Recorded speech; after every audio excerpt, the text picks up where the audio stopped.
Walmart pays wages that are so low that many of their employees are on Medicaid, food stamps, or subsidized housing. Who do you think is paying for that Medicaid, food stamps, and subsidized housing? What a rigged economy is about is when the middle class and working families subsidize the wealthiest family in this country because the wages they pay to their workers are too low.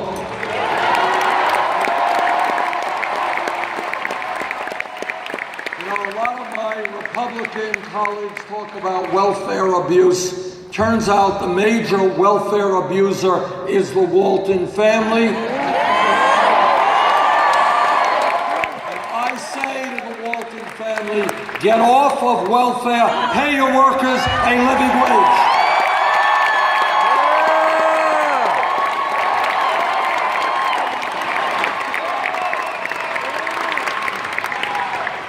When we talk about our economy, every month you'll see in the front pages of the paper a report from the federal government about official unemployment, which is now nationally 5%. Does anybody here believe that real unemployment in America is 5%? Well, you're right, it is not. Real unemployment is close to 10% if you include people working part-time and people who have given up looking for work. And here's something even worse, and that is the crisis in youth unemployment. Kids graduating high school today, between 17 and 20, kids are white, 33% real unemployment. Latino, 36%. African American, 51%. And if anyone here thinks that there is not a direct correlation between very high youth unemployment and the fact that we have more people in jail, 2.2 million people, than any other country, you would be mistaken. So here is another radical idea. You ready for another one? Yeah! Together, we are going to be very, very smart. And we are going to invest in education and jobs.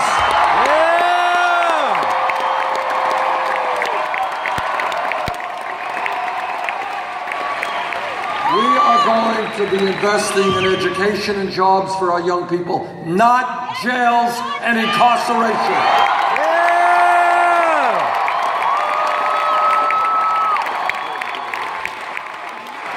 So thinking big and out of the box says no. In America, we're not going to see millions of people rot away in jails. We are going to create the best educated workforce in the world.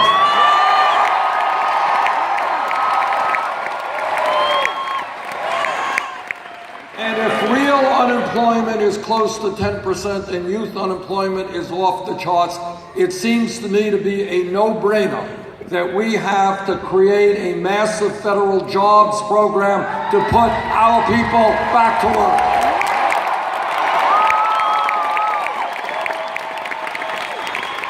We should be hiring teachers, not firing teachers.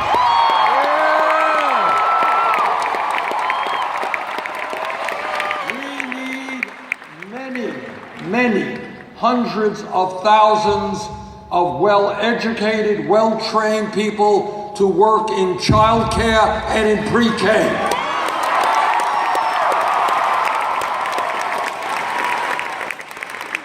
A couple of days ago, I was in Flint, Michigan. You all know what's going on in Flint, Michigan. And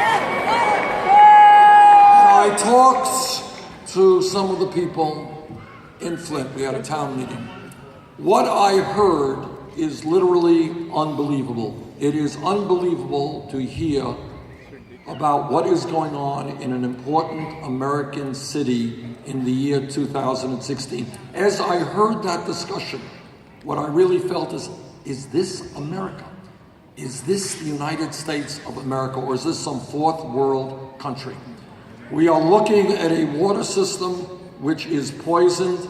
We are looking at a situation where children's intellectual development has been impacted, and the stories that I heard were so horrific, I don't even want to repeat it to you. I mean, they're really beyond painful about what parents are seeing in their own children. We need to rebuild our crumbling infrastructure all over America.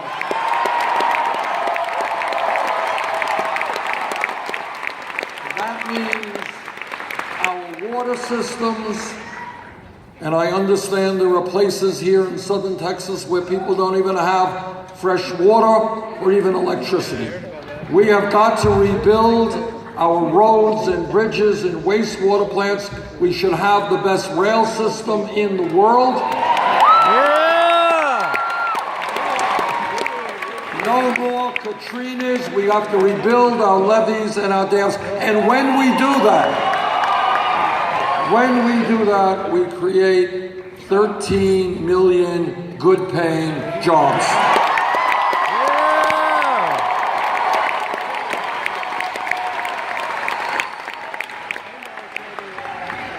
Now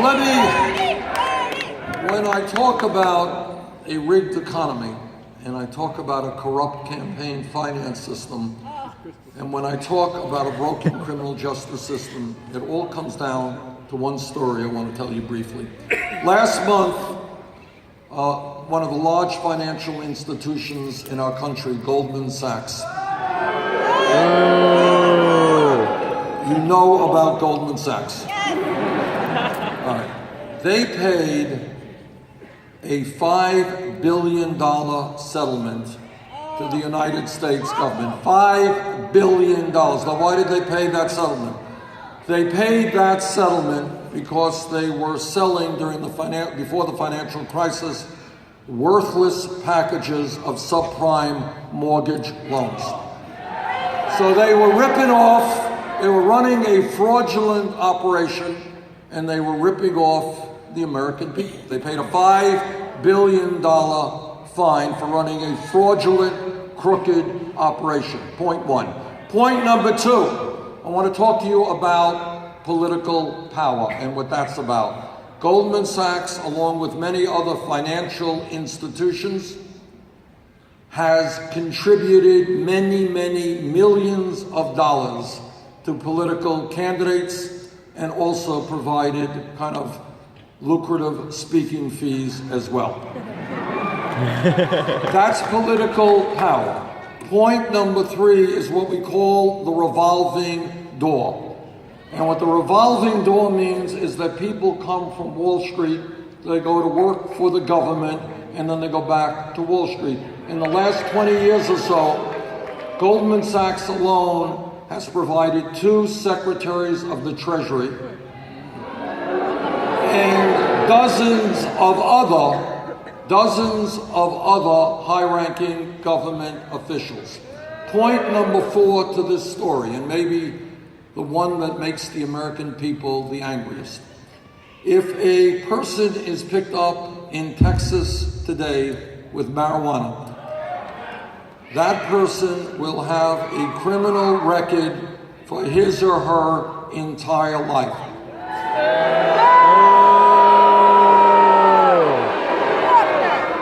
You got a criminal record for possession of marijuana. But if you are an executive on Wall Street and your greed and illegal behavior destroys the American economy and wrecks the lives of millions of people, you don't get a criminal record, you get a salary increase.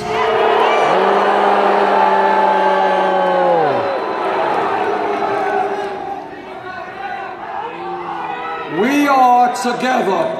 We are, what America is about, what we read in the school books, is equal justice under the law. And what that means is if you're poor, you break the law, you pay the price. You're rich, you break the law, you pay the price. We don't have that right now. So together, we are going to bring back justice to a broken criminal justice system.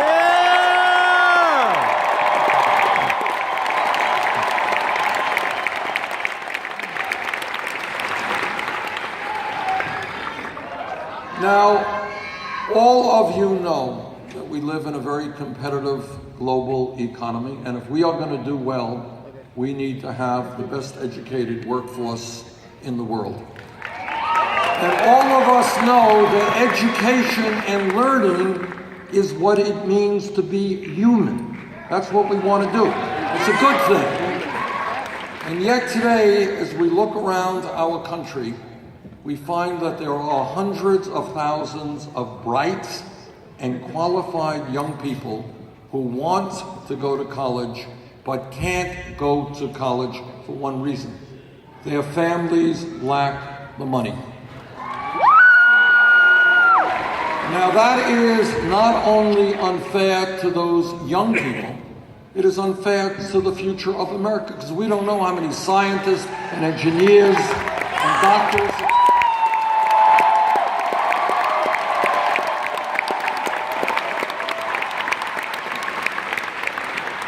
50 or 60 years ago, if you had a high school degree, you were doing pretty good, and you can go out and get in most cases, a good job in the economy.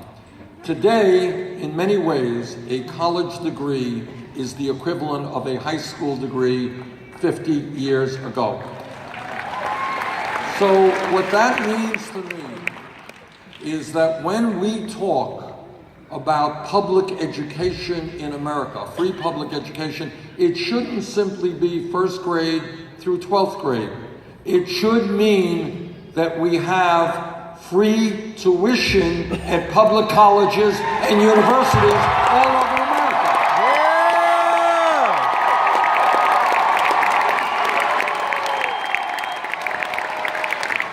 Now that is not a radical idea, that's a common sense idea.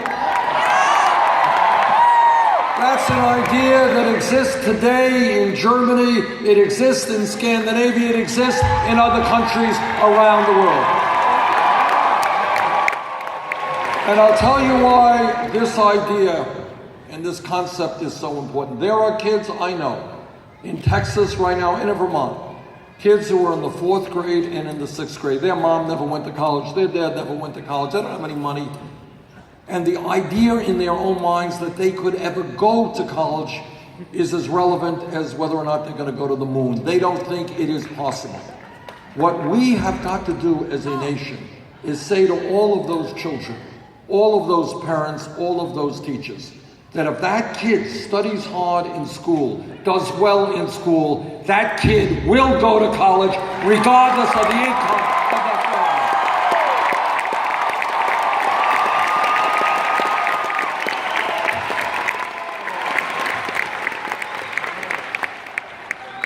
And when we talk about higher education, it's also important to talk about another crisis we face, and that is that millions of people are being crushed with oppressive levels of student debt.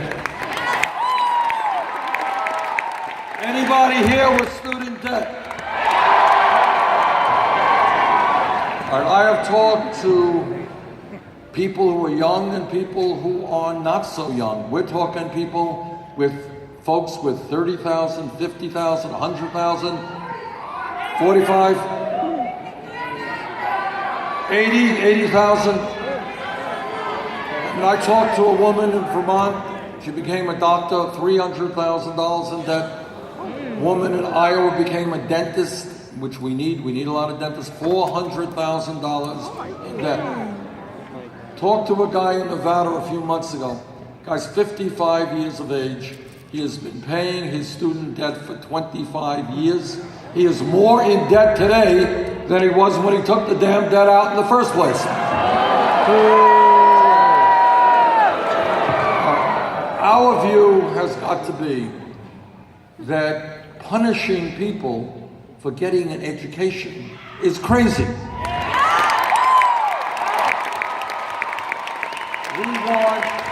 We want to encourage people to get an education, not punish them. And that is why we have legislation in that will substantially reduce the level of student debt.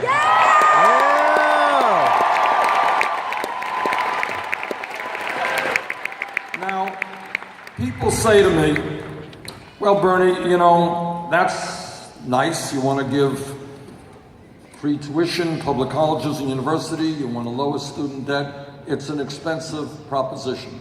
They're right, it is. And this is what I say in response. Number one, everybody here should know that over the last 30 years, there has been a massive redistribution of wealth in this country from working families to the top 1/10 of 1%. You know, I get criticized every day for thinking too big, but I didn't hear too many of the establishment people saying, hey, what's going on? Trillions of dollars going from working families to the top 1/10 of 1%. But somehow when you want to bring that money back to the working families of this country, that's a terrible idea. I disagree.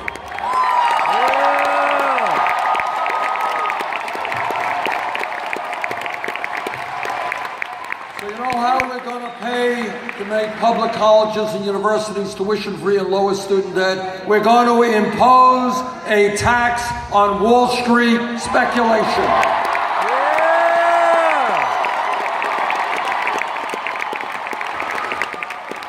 Wall Street's illegal behavior nearly destroyed our economy. They went begging the Congress for a bailout. Now it is Wall Street's turn to help the middle class of this country.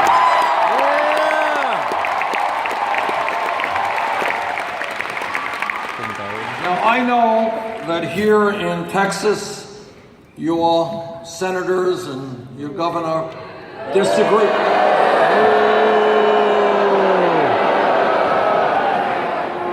Will disagree with me when I say the following. And that is that as a member of the Senate Environmental Committee and the Senate Energy Committee, I have talked to scientists all over this world. And what they say almost unanimously is that climate change is real, it is caused by human activity,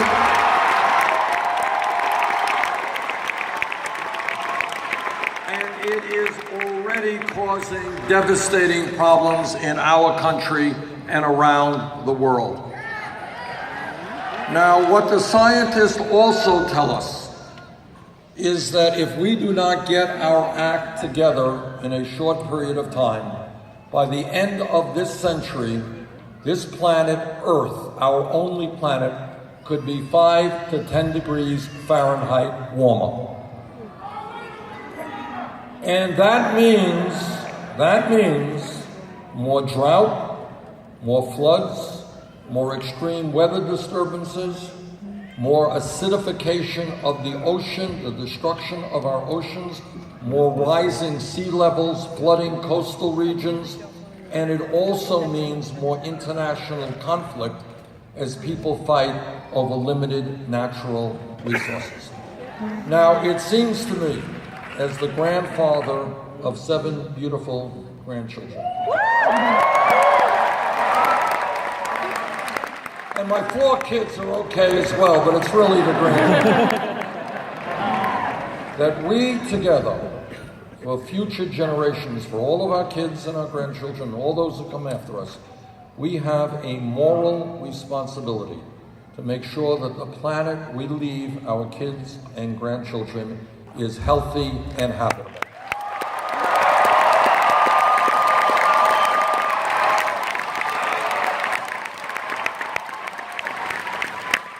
Now I want to connect some dots here and tell you how it happens. I want you to think about this.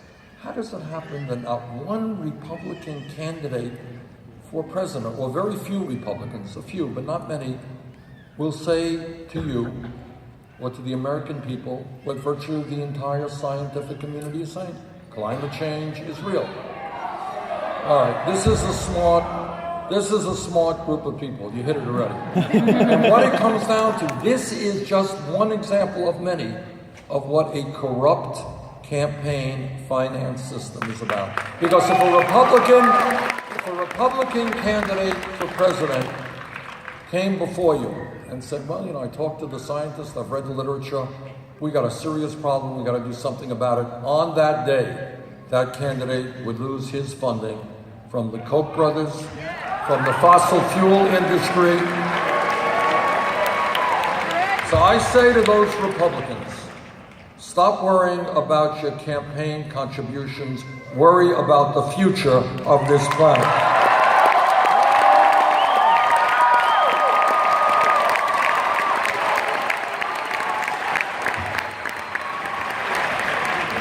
Now, during the course of this campaign, I get criticized quite often, and one area that I have been criticized is the following.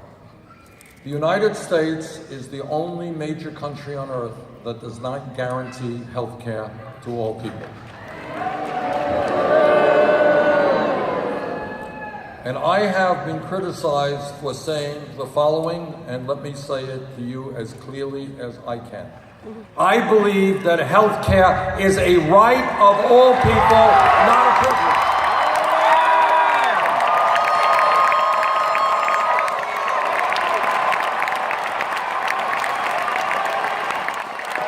Now, the Affordable Care Act has done some good things. We got rid of this disastrous pre-existing condition.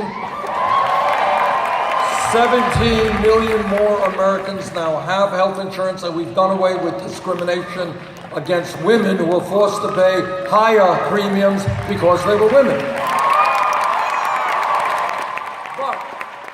But despite those gains, 29 million people in America still have zero health insurance. Many of you are underinsured with high deductibles and high co-payments. And what that means, if you have a high deductible and you get sick and you don't have much money, you know what happens? You don't go to the doctor, which is pretty crazy because you're only going to get sicker. And then on top of that, we are being ripped off big time by the drug companies who are charging us the highest prices in the world for prescription drugs.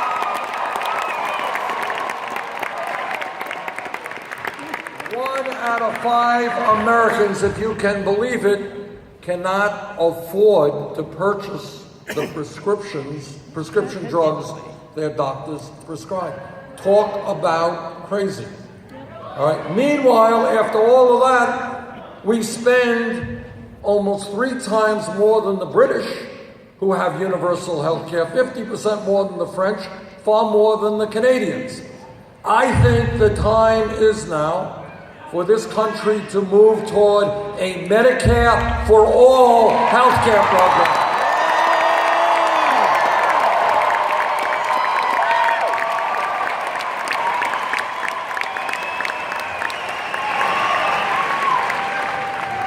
Now,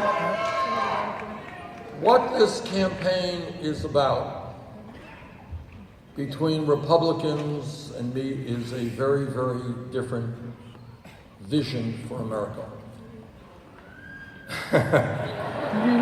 Something like that.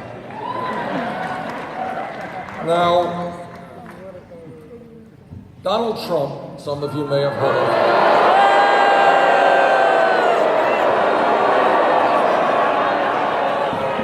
You have heard of Donald Trump. So let me say a couple of things.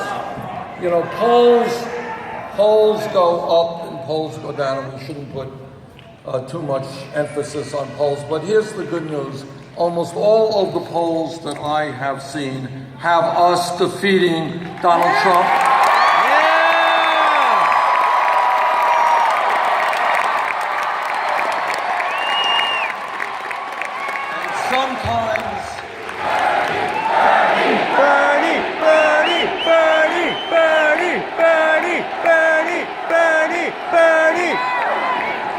Sometimes in these polls we beat them by double digits. Let me tell you some, not all, but some of the reasons that we will defeat Trump if he is the nominee. Okay?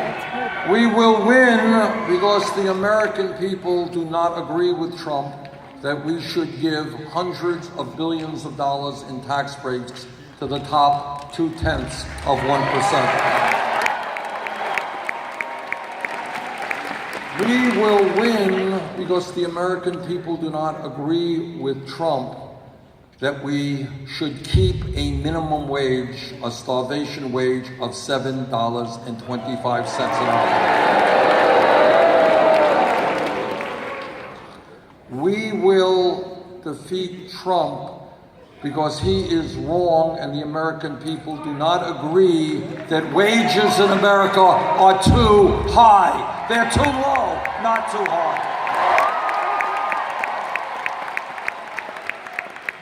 Now, all of you know that Donald Trump is the greatest of everything, including one of the great scientists of our time.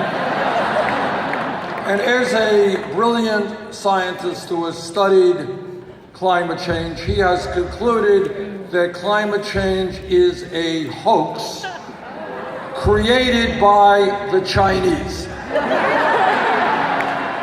Now, I was shocked. I was honestly shocked to hear that because I would have thought that he believed that climate change was a hoax created by the Mexicans or the Muslims. Why the Chinese?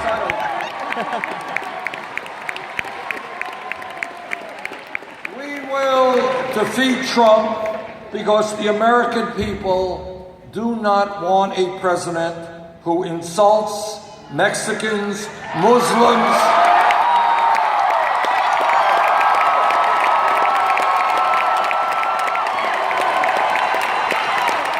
who insults women, African Americans,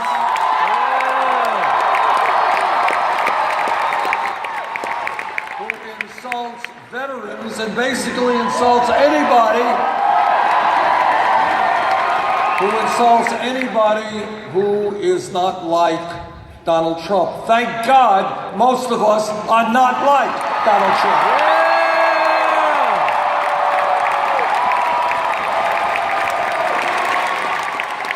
We will win because our campaign is bringing people together, not dividing them.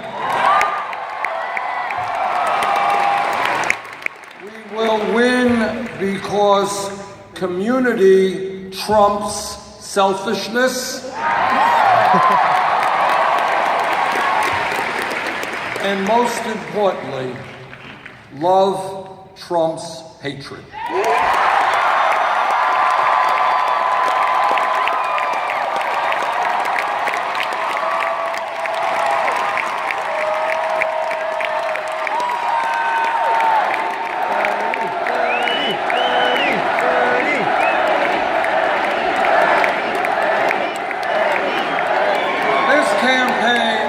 Not just about electing a president, it is about transforming America. It is about people being engaged in the political process in a way that we have not seen for a long time.